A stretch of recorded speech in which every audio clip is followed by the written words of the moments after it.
আসলে কি সবাই বললে আমরা বলবো? আমাদের জানার অধিকার আছে না নাই? দরকার আছে। আজকে এখানে একটা জানাজা হলো দেখি তো এ ওয়াজ। আমার 38 বছর ওয়াজের জীবনে আমি কোনোদিন জানাজা করে এসে টেজত ওয়াজ করছি, আজকে প্রথম। আপনাকে কোনোদিন হয়েছে যে জানাজা করে ওয়াজ শুনছেন? কথা কন না কেন? তাহলে একটা নতুন অভিজ্ঞতা হলো না আমাদের। এই মিডিয়ার ভাইরা, এটা তোমরা ফলাও করে প্রচার করবা। হুজুর মাঠে জানাজা করে তারপরে টেজে আসলো। আমি তো আমার জীবনে একটা প্রথম জিনিস পেলাম, আগে জানাজা হলো তারপর আবার ওয়াজ হচ্ছে। বাস্তব কথাগুলো আমি আপনাদের সামনে বলতেছি ভাইজান, বহু ওয়াজ জীবনে শুনবেন, আজকে একটু মনোযোগ দিয়ে কথাগুলো শুনবেন। রাজি আছেন সবাই? তো আমাদের এক মা মারা গেল, আমাদের একজন বাবা মারা গেল, আমাদের একজন ভাই মরে গেল, আমাদের একজন বোন মরে গেল। মরার কথা শুনেই আমরা বিপদের আয়াত করলাম, ইন্নালিল্লাহ ইন্নালিল্লাহ। আসলে মুসলমান মরা বিপদ না, সুসংবাদ। এটা আমাকে জানা লাগবে তো, যে আমি তো আয়াতে কারিমা তেলাওয়াত করলাম, যারা মুসলমান হয়ে মারা যাবে তাদের কোনো ভয় নাই, তাদের কোনো চিন্তা নেই। মরার সঙ্গে সঙ্গে আল্লাহর জান্নাতের দরজা তাদের জন্য খুলে ধরা হবে। সুবহানাল্লাহ। কবরে যাইতে দেরি হবে কিন্তু তাদের জান্নাতে ঢুকতে দেরি হবে না। এখন আপনারা বলেন, মরাটা খুশির খবর না কষ্টের খবর? তাহলে খুশির খবর শুনে এই বিপদের আয়াত আমরা কেন বললাম? অনেকেই এখন চিন্তায় পড়ে গেছেন, গোলক ধাঁধায় পড়ে গেছেন, মনে মনে ভাবতেছেন যে মরাটাই হলো সবচাইতে বড় বিপদ। আসলেই বিপদ, মরাটা হলো সবচাইতে বড় বিপদ। কার জন্যে? এই মরাটা হলো সবচাইতে বড় বিপদ কার জন্যে? যে নামাজ পড়েনি, যে রোজা করেনি, যে আল্লাহর কোনো হুকুম মানেনি, ওই বদমাইশের জন্য মরাটা হলো সবচাইতে বড় বিপদ। কারণ মরার সাথে সাথে তোর আযাব শুরু হবে। ধরে কোনো কথা কর না কেন? আর আযাব শুরু হবে, মৃত্যুর সময় আযাব, কবরে আযাব, সব জায়গায় খেলে আযাব। এই যে সুদ খাচ্ছে, ঘুষ খাচ্ছে, টাকার পাহাড় জমাইছে, কবরে যাওয়ার সাথে সাথে বিষাক্ত সাপের সঙ্গে সাইজ করবে। ধরে কোনো কথা ঠিক কিনা? একটা গান আছে, ছোটবেলায় শুনছি, যদি ফুলগুলো হয় অভিমানে ঝরে যায়, আমি মালা গেথে বলো কারে পরাবো, সে যে কেন এলো না, কিছু ভালো লাগে না, কবরে আসুক তারে আমি মজা দেখাবো।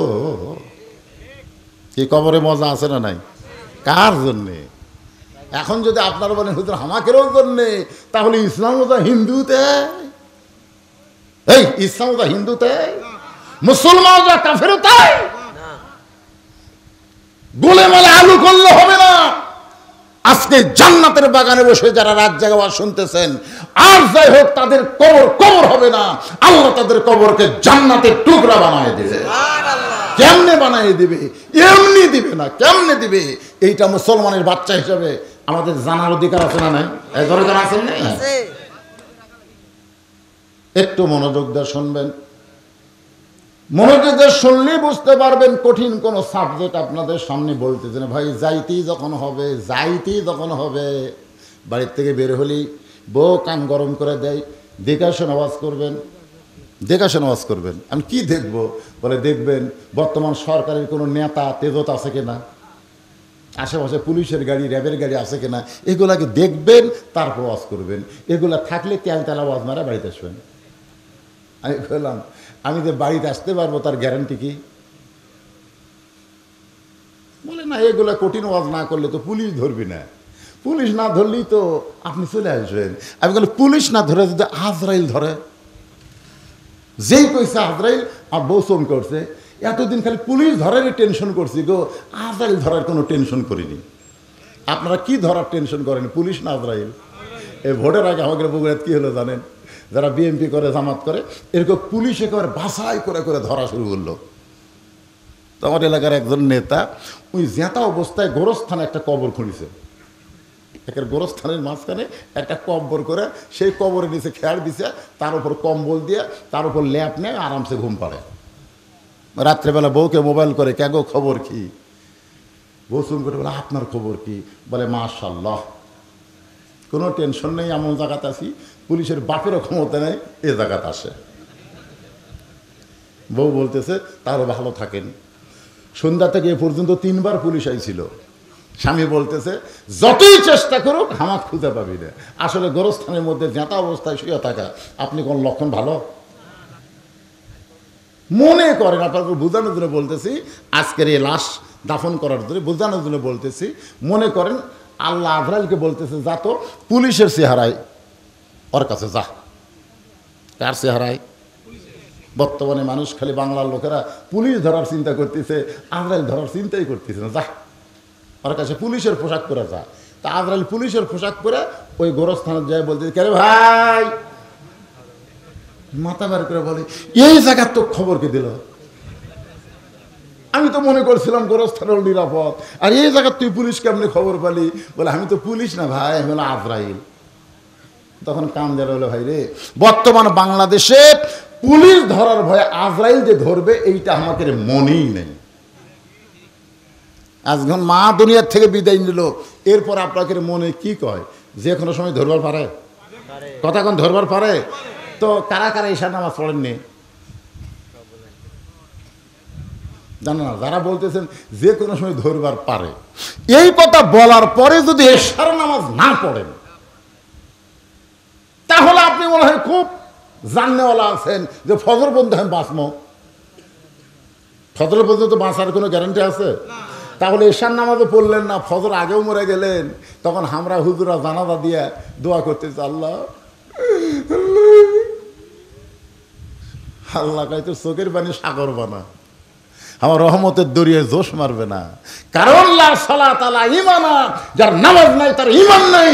যে ব্যক্তি নামাজ বাদ দিয়ে কবর আইছে ওই বেঈমান হয়ে গোরস্থানে আইছে। ধরে কোন কথা ঠিক না? আর যদি কান্দা জানাজা দিয়ে কোনো লাভ হবে না।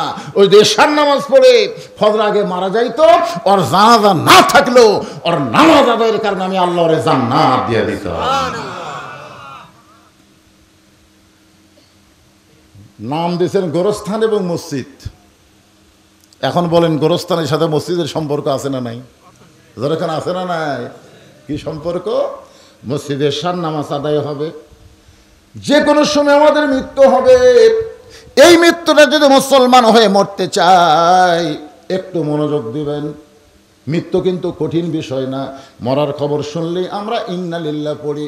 আসলে মৃত্যুটা যদি মুসলমানের মৃত্যু হয়, ওই ব্যক্তির কবরে যাওয়ার আগে আল্লাহ তার রুহুটাকে ইল্লিন নামক জান্নাতের বাগানে রাইখা দিবে।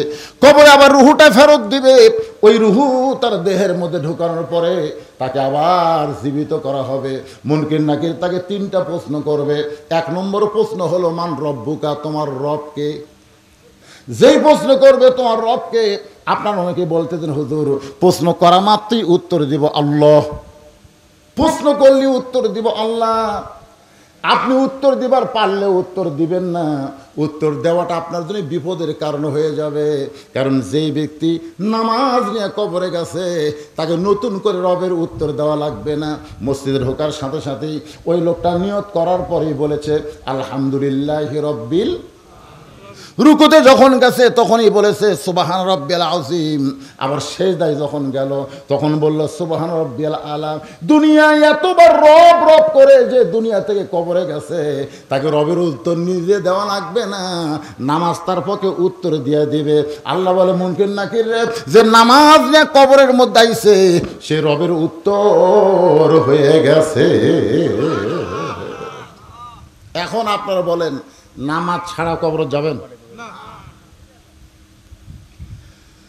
মাশাআল্লাহ, একমাত্র নামাজ, একমাত্র নামাজ। ইন্না সালাতা তানহানিল ফাহশাই ওয়াল মুনকার। একমাত্র নামাজই পরে মানুষকে যাবতীয় খারাপি থেকে বাঁচাই দিতে। আজকে আমাদের সেই নামাজের দরকার আছে না নাই? আর 2 নম্বর হলো আমার দিনুকা, তোমার দিন কি। বুখারী শরীফে একটা হাদিস পড়ি, তারপরে দিন সম্পর্কে 3টা প্রশ্নের উত্তর ইন্না লিল্লাহ বিষয়টা আলোচনা হবে। মুনকির নাকির প্রশ্ন করবে আমার নাবিউকা, তোমার নবীকে। তারপরে প্রশ্ন করবে আমার দিনুকা, তোমার দিন কি। এই দিন সম্পর্কে যখন প্রশ্ন করবে, আল্লাহর নবী বলেছেন মা আহাদান ইয়াদখুলুল জান্নাতা ইউহিব্বু ইয়ারজি ইলাদ দুনিয়া ওয়া লাহু মা'আল আরদি মিন শাইইন ইল্লা শাহীদুন ইয়াতামান্না আন ইয়ারজি ইলাদ দুনিয়া ফায়ুক্তাল আশারা মাররাতান লিমা ইয়ারা মিনাল কারামাতি। রাওয়াহুল বুখারী কিতাবুল মাগাজি। আপনারা বলেন তো মুয়াজ্জিন সাহেব যখন মসজিদে আজান দেয়, এই আজান দেওয়ার সাথে সাথে মসজিদে যাওয়া শুধু বাপের জন্যই ফরজ? নামাজ আদায় করা খালি বাপের জন্যও ফরজ না ছেলের জন্যও? আমার দিন ওকে খুব খেয়াল করবেন। আপনি যে এশার নামাজ মসজিদে আদায় করলেন, আলহামদুলিল্লাহ, আদায় করার পরে রাতের খাবার খাচ্ছেন না? খান কি খান না? কথা বল। আপনার জোহরের নামাজ পড়ে দুপুরের খাওয়া খাবেন, আর এশার নামাজ পড়ে রাতের খাওয়া খাবেন। এই নিয়ম করবেন, এশার নামাজের আগে রাতের খাওয়া খাবো না, জোহরের নামাজ আদায় না করলে আমি দুপুরে খাবো না। আপনার কাছে খাওয়া আগে না নামাজ আগে?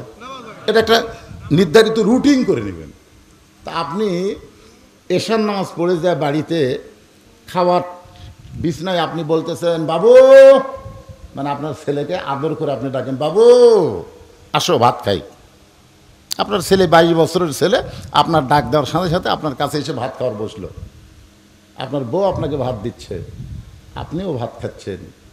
ফেরেশতারা বলতেছে আল্লাহ, যেই বাপ একা একা মসজিদে যে নামাজ পড়লো, ওই জায়গায় ছেলেরে ডাকলো না, আর খাওয়ার সময় ছেলেকে ডাকলো, এটা কেমন বাপ? আল্লাহ বলে, ফেরেশতা, ওই ইব্রাহিম আলাইহিস সালামের বাপ আজরের চাইতেও খারাপ। আপনার বলতে ইব্রাহিম নবীর বাপ আজর ভালো না খারাপ?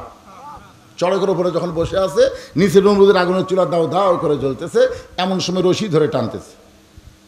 বাবা ছেলেকে আগুনের মধ্যে ফেলে দেওয়ার জন্য রশি ধরে টানতেছে। ইব্রাহিম আলাইহিস সালাম কাঁদতেছে, ফেরেশতা জিবরাইল বলতেছে, ওগো আল্লাহর নবী, নিচে দাও দাও করে আগুন জ্বলতেছে, এই দৃশ্য দেখার পর আপনি কাঁদতেছেন? ইব্রাহিম বলে, জিবরাইল, আমি আগুনের দিকে একবারও তাকাইনি, আমি তাকাই আছি আমার বাপের দিকে। এটা কেমন বাপ? সন্তান বিপদে পড়লে বাবা এসে সন্তানকে বাঁচায়, আর আমার এমন একটা বাবা হয়েছে যে আমাকে আগুনে ফেলে দেওয়ার জন্যে রশি ধরে টানতেছে। এটা কেমন বাপ? ফেরেশতা জিবরাইল বললেন, পৃথিবীর মধ্যে আপনি হলেন একজন খারাপ বাপ পাইছেন, আপনার মতন দুর্ভাগা সন্তান কেউ নাই। আমাদের জাতির পিতা হযরত ইব্রাহিম বললেন, আমি যখন দুর্ভাগা সন্তান, এরকম দুর্ভাগা সন্তান আদমের অনেক হবে, আমার অনেক হবে। যাদের বাবারা জাহান্নামের আগুন থেকে নিজে বাঁচতে চাবে কিন্তু তার সন্তান সন্ততিকে বাঁচানোর চেষ্টা করবে না, এর হলো ইব্রাহিম আলাইহিস সালামের বাপের চাইতেও খারাপ বাপ। নিজে নামাজ পড়ে ছেলের নামাজের কথা কয় না। আপনারা বলেন অমা দিনুকা, দিনকে যদি কায়েম করতে চান তাহলে 1 লাখ কায়েম হবে না, সবাইকে নিয়ে আকিমুস সালাত, আকিমুদ্দিন, নামাজ কায়েম করো, দিন কায়েম করো। সবাইকে নিয়ে যদি নামাজি হতে পারেন তাহলে 2 নম্বর 3 নম্বর উত্তর আপনার জন্য সহজ হয়ে যায় ভাইজান। একটু মনোযোগ দিয়ে শোনেন, ইন্না লিল্লাহি ওয়া ইন্না ইলাইহি রাজিউন। আমরা কখন পড়ি ওয়াজটা? আপনাকে বোঝানোর জন্য বলছি, কখন পড়ি? মানুষ মরার পরে।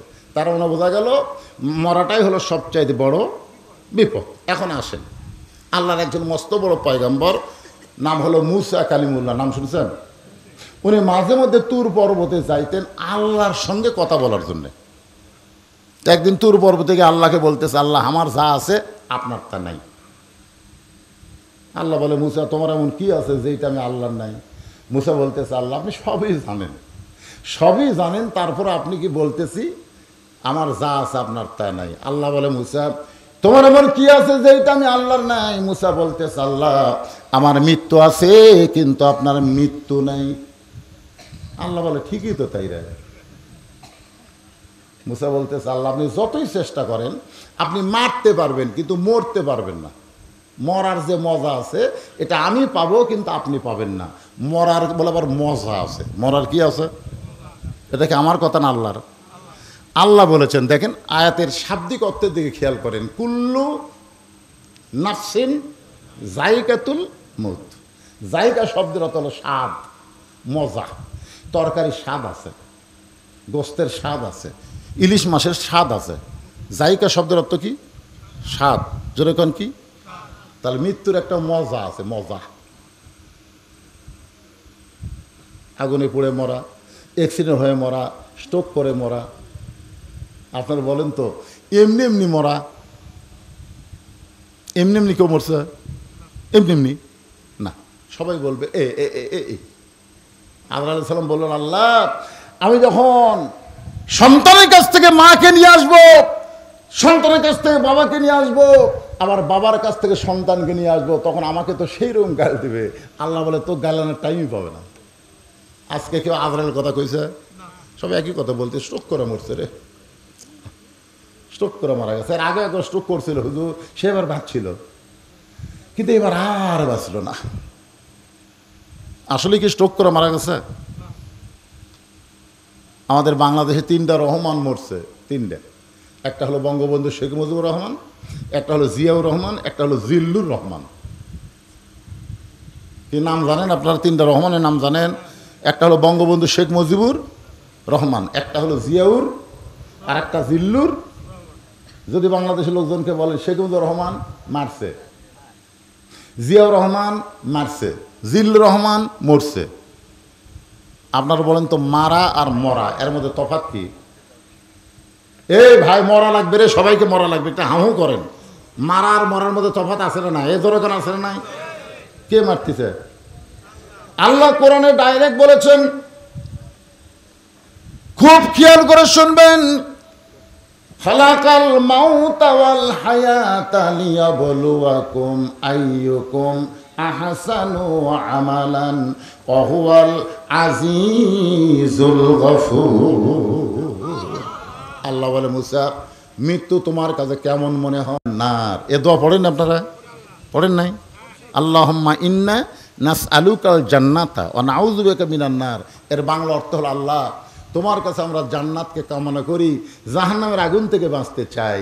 এই দোয়াটা যখন করেছেন, তাহলে জান্নাতে সবাই যাবেন, নিয়ত আছে না নাই? এখন যদি আল্লাহ বলে আচ্ছা ঠিক আছে, তোমাকে দোয়া কবুল করে আমি আল্লাহ তোমাকে জান্নাত দিয়ে দিলাম, যাও, তখন তো আপনারাই বলবেন, আল্লাহ জান্নাত দিলেন ঠিক হলো, যাবো কোন দরজা দিয়ে? মুসা বলেন, আল্লাহ জান্নাতে যাইতে গেলে মরা লাগবে, মরা ছাড়া জান্নাতে যাওয়া যাবে না।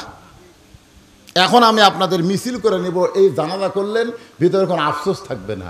আমি যেই বলবো জান্নাতে যাইতে গেলে কি চাই, আপনার যাদেরকে আল্লাহ জবান দিয়েছে সবাই জবান খুলে বলবেন মরতে চাই। কি বলবেন? পারবেন না? জান্নাতে যাইতে গেলে কি চাই? যারা বলতেছেন না তারা কিন্তু বিপদে পড়বেন। বিপদে পড়ছে ঈসা আলাইহিস সালাম। কার মধ্যে পড়ছে? এই ঈসা আলাইহিস সালাম কোন জায়গায় পড়ছে? বিপদে। লাইলাতুল মিরাজে নবী যখন সমস্ত নবী রাসূলের ইমামতি করলেন, ফেরেশতা জিবরাইল বললেন, হুজুর আপনি যে আজকে ইমামতি করলেন বাইতুল মুকাদ্দাসে, যে মুকাদ্দাস এখন ইহুদিরা দখল করতে চায়, ওই ঘরের মধ্যে আমাদের নবী ইমামুল আম্বিয়া ইমামুল মুরসালিন ডিগ্রি পাইছে। ধরে কোন সুবহানাল্লাহ। নবী বললেন, জিবরাইল এরা কারা? বলে সমস্ত নবী রাসূল। আল্লাহ রাসূল বলেন, আমি একটু দেখবার চাই। এরকম বিশাল একটা মেম্বার নিয়ে আসা হলো। জিবরাইল বললেন, হুজুর এই মেম্বার আপনি চড়ে সমস্ত নবী রাসূলকে দেখেন। আল্লাহ রাসূল সবার দিকে তাকায় আছে, সবার চেহারা দিয়ে আলো বের হচ্ছে, আলো, কিন্তু একজন নবীর চেহারা কালো। আমাদের নবী কই কে রে? সব নবীর চেহারা আলো, ওটার আবার কালো কেন? নবী ডাক দিলেন, ভাই আপনার চেহারায় কোনো আলো নাই, কালো, আপনার নাম কি? বলে আমার নাম ঈসা আলাইহিস সালাম। তাহলে সমস্ত নবীর চেহারায় আলো, আপনার চেহারা কালো, কারণ কি? ঈসা বলতেছে সমস্ত নবী রাসূল জান্নাত থেকে আপনার পিছনে নামাজ পড়তে আইছে, কিন্তু আমি জান্নাত থেকে আসতে পারি নাই। নবী বলেন, আপনি জান্নাত থেকে কেন আসতে পারলেন না? ঈসা বলতেছে, এখন পর্যন্ত আমার মৃত্যু হয় নাই, আমি জান্নাতে কেমনে যাব? এখান থেকে প্রমাণ হলো জান্নাতে যাইতে গেলে মরা। একেবারে এই সহজ কথাটা আপনার বলবেন না? বলবেন? তারপর আমি যে বলবো জান্নাতে যাইতে গেলে কি চাই, সবাই জবান খুলে বলবেন মরতে চাই। জান্নাতে যাইতে গেলে কি চাই? আল্লাহ আপনি সব দেখতেছেন। আল্লাহ কে আসতে বলে, কে জোরে বলে, যাই জোরে বলবে তার মৃত্যুটা যেন জান্নাতের জন্য হয়। আর যারা আস্তে আস্তে ম্যান করে বলবি, ওই কবরের যে যেন পিটন খায় তারপরে জান্নাতে যায়। এইবারে দেখি তো গলা খাঁকারে দেন। জান্নাতে যাইতে গেলে কি চাই? আরো জোরে জোরসে বলুন। যাকে আপনারা কবরে মাটি দিলেন ওই আত্মাটা শান্তি পাচ্ছে, যাক রে আমি আসছি, ওরা আসবি রে। কি শুনবার পাচ্ছে না? বুখারী শরীফের হাদিস, সেমাল মাউতা আপনারা মনে করতেছেন খেলে আমরাই শুনি, আমাদের চাইতেও মৃত্যু ব্যক্তিরা ভালো শোনে। এই যে মরতে চাই মিছিল করতেছেন, আজকাল গোরস্থানের রুহগুলা সব খুশি হয়ে গেছে, যাক রে বাহ, আমরা মনে করছি আমরাই মরে দেওয়া বিপদত পড়ছি রে, ওরাও মরবার চাই, তারপরে মরাই ভালো। মরা ভালো কার জন্যে? যারা জান্নাতে যাবে। আল্লাহ বলে মুসা মৃত্যুকে মহব্বত করার, পছন্দ করার 2 নম্বর কারণ কি? এই কারণটা আপনাদের একটু গুরুত্ব দিয়ে শোনা লাগবে। মুসা বলতেছে আল্লাহ মৃত্যুকে পছন্দ করার 2 নম্বর কারণ হলো আমার মৃত্যুটা কেবলমাত্র আপনার জন্য আমি অক্ষ করেছি। মনোযোগ দিয়ে শুনছেন? আমরা মরবো কার জন্যে? জোরে কয় না, আল্লাহর জন্যে। কে বাবা মুরব্বী আই দে, পেশাব লাগলো নাকি রে, উঠে ফেয়ে ধরে যাচ্ছে। হ্যাঁ, আসলে অনেকের এরকম। আপনারা বলেন তো, ঘুমের মধ্যে আপনারা কেউ বিছনাত পেশাব করেন? করছেন কেউ? ছোটকালের কথা আমি বলতেছি। এখন যারা এখানে বসে আছেন, ঘুমের মধ্যে কেউ বিছনায় পেশাব করছেন? কেন করেননি?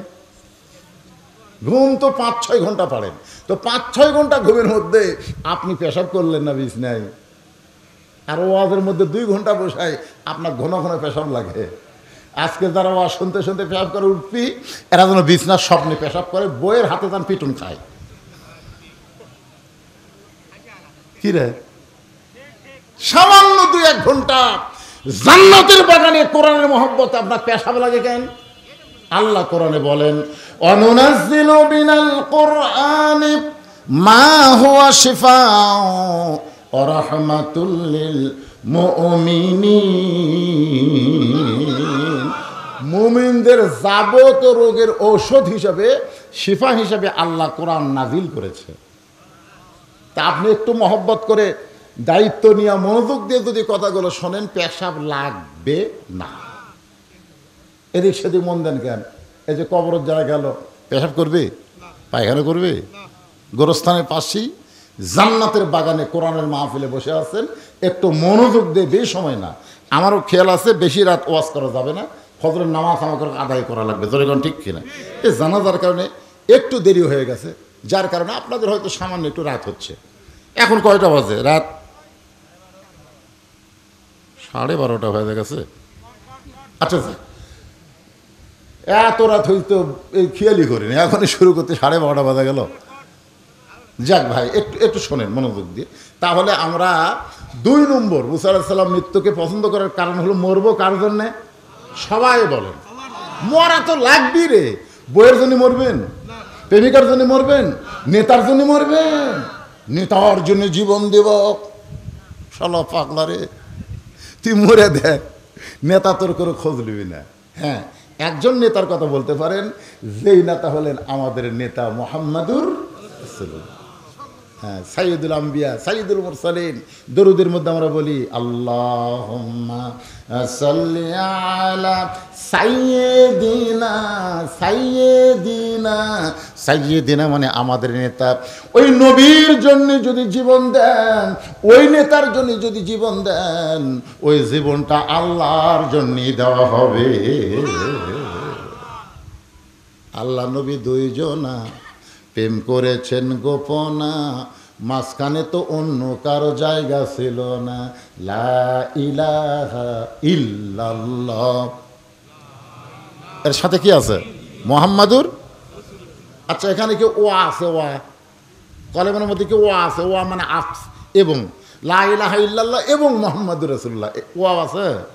তার মানে কি? আতুল্লাহ ওয়া আতুর রাসূল। কুল ইন কুনতুম তুহিব্বুনাল্লাহ ফাত্তাবিউনি। উপায় নাই রে, উপায় নাই রে, উপায় নাই। নবী বিনে আল্লাহ পাওয়ার উপায় নাই। সবাই বলেন উপায় নাই রে, উপায় নাই রে, উপায় নাই। নবী বিনে আল্লাহ পাওয়ার উপায় নাই। যদি জীবন দিতে চান আল্লাহর জন্যে, নবীর জন্য, সেইটা ভিন্ন কথা। রাসূল বলেছেন লা ইউমিনু আহাদুকুম হাত্তা কুনা হাব্বা ইলাইহি মিন নাফসিহি, তুমি যতক্ষণ পর্যন্ত প্রকৃত মুমিন হতে পারবে না, যতক্ষণ পর্যন্ত নিজের জীবনের চাইতে আল্লাহ রাসূলকে বেশি মহব্বত না করবে। একটু মনোযোগ দিবেন, আমরা মরব আল্লাহর জন্যে, মরব নবীর জন্যে। আল্লাহ আমাদের সকলের মৃত্যুকে কবুল করুক, জোরে কান আমিন। মুসা বলতেছে, আল্লাহ মৃত্যুকে পছন্দ করার 2 নম্বর কারণ হলো আমার মৃত্যুটা আপনার জন্য অফ করেছি। সঙ্গে সঙ্গে আল্লাহর কুদরতি মুখে হাসি ফুটে গেছে। আপনার বলেন তো, আল্লাহর মুখ আছে না নাই? আল্লাহর হাত আছে না নাই? আল্লাহর চোখ আছে না নাই? আল্লাহর কান আছে না নাই? যখন আল্লাহ বলতেছেন সামিউম বাসির, আমি শ্রবণকারী এবং আমি দর্শনকারী, আমি দেখি এবং শুনি। আপনার বলেন শোনার যন্ত্রের নাম কি? কান। দেখার জিনিসের নাম কি? চোখ। আল্লাহ বলতেছেন তাবারাকাল্লাযী বিয়াদিহিল মুলক, গোটা পৃথিবীর রাজত্ব কর্তৃত্ব আমার হাতের উপরে।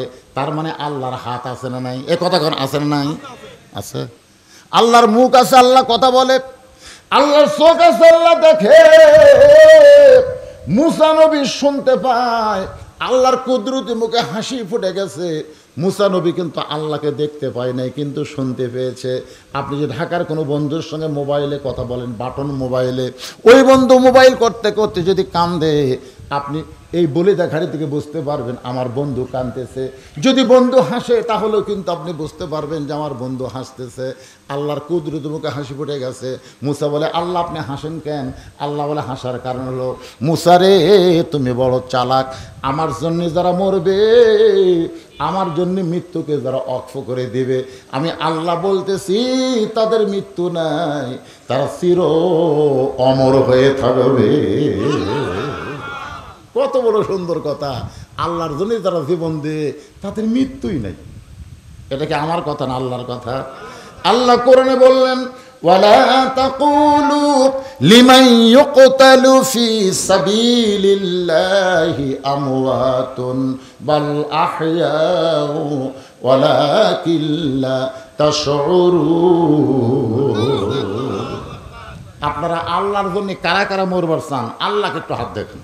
আল্লাহ হাতগুলো দেখো। আল্লাহ কে কে হাত তোলেনি রে? আল্লাহ যারা হাত তোলেনি, আল্লাহ তারকে মৃত্যু তোমার উপর ছাড়া দিলাম। কিন্তু যারা তুলেছে, আল্লাহ এই হাতগুলো তাদের তোমার জন্য মৃত্যু কবুল করো, জোরে কোন আমিন। হাত নামান। আল্লাহর জন্য যদি মরবার চাই, আল্লাহ যা বলছে এটা মানার দরকার আছে না নাই?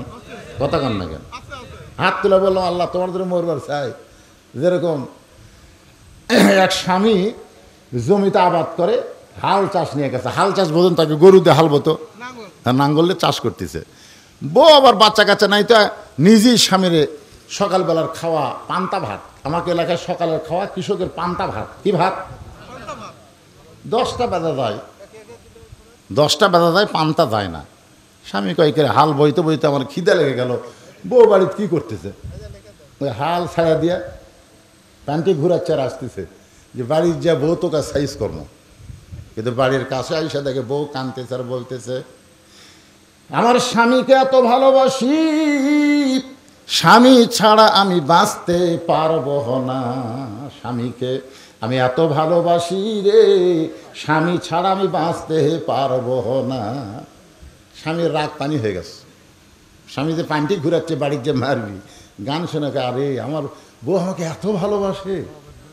এখনো বলে, বিবি রে আর ভালোবাসার গান গাওয়া দরকার নাই, তাড়াতাড়ি আমার সামনে একটু খাবার দাও, পেটে আমার আগুন জ্বলছে। বউ বলতেছে, আমি স্বামীকে এত ভালোবাসি, খাবার দেওয়া আমার ভালো লাগে না।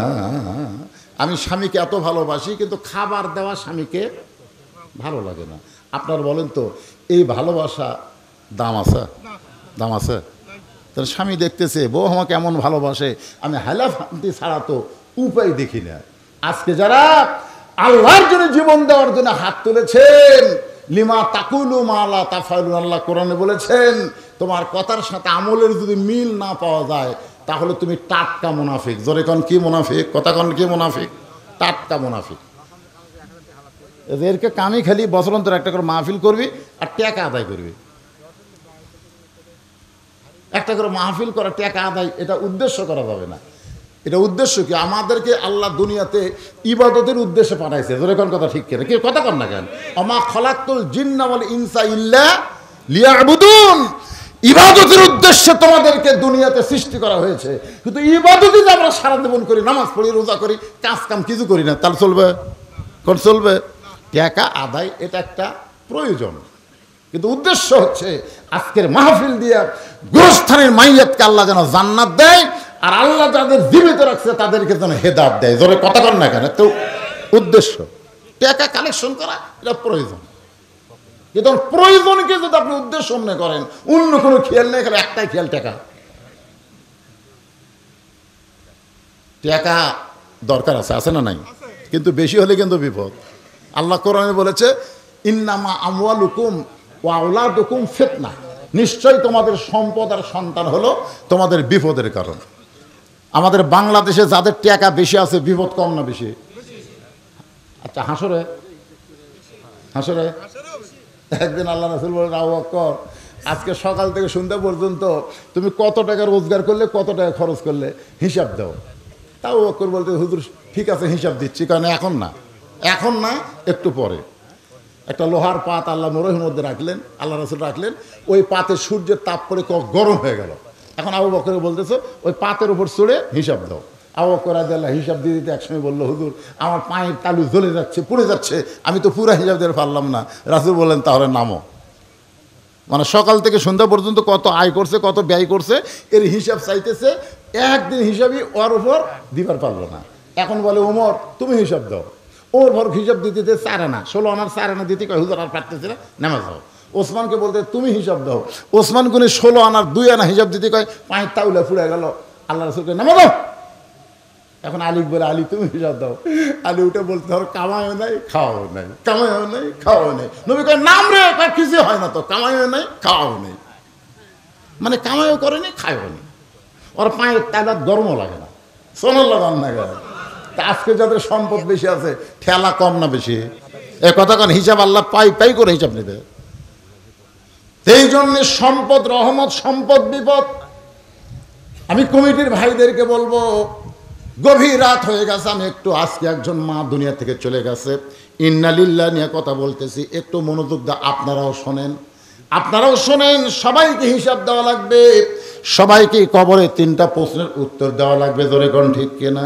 উত্তর যেন আমাদের পক্ষ থেকে আল্লাহ দেয়। এইটা কেমনি দিবে এই বিষয়ে কথাগুলো আপনাদের সামনে বলতেছি।